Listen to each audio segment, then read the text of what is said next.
Wayne C. Booth was a postmodern literary critic and rhetorician who helped push rhetoric back into the spotlight in the 20th century. The rhetoric of fiction and coining of the terms unreliable narrator and implied author crashed the critical literary scene in 1961, and further works cemented his status as a leading postmodern voice in literary criticism and rhetoric.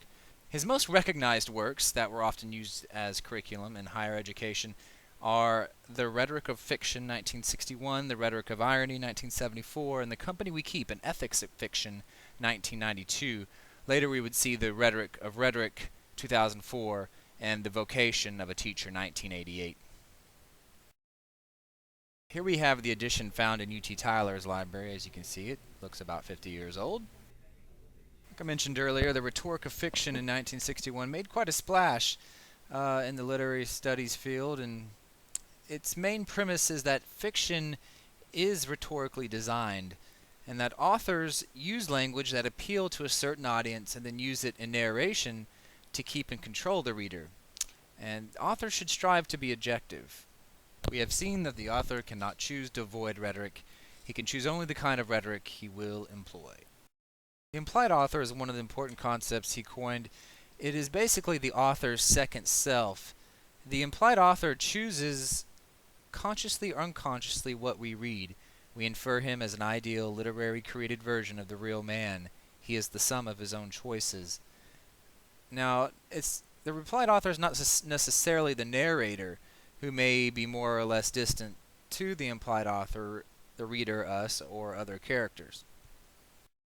We're all probably familiar by now with the term unreliable narrator. It's Booth's coinage.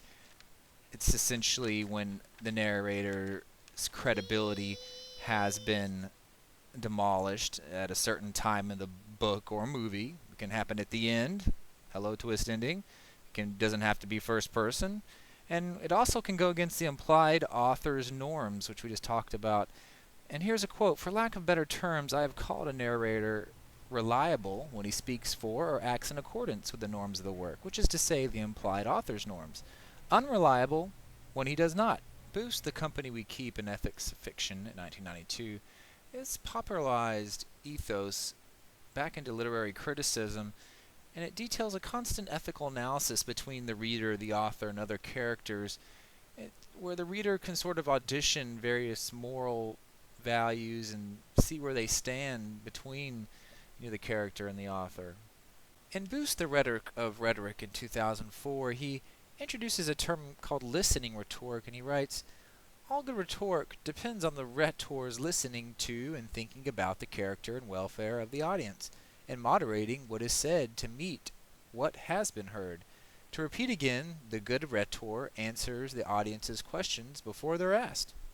In Booth's The Rhetorical Stance, written in 1963, he writes about this stance, and here's a quote: "As a proper balance among three elements that are at work in any communicative effort: the available arguments about the subject itself, the interests and peculiarities of the audience, and the voice, the implied character of the speaker.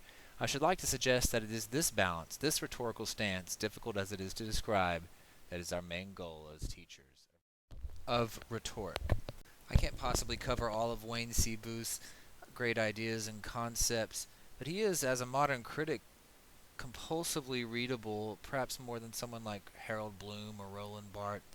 And for writers and teachers and anybody who just likes language, I really heartily recommend to pick a book of his up, even if you just start with The Rhetoric of Fiction.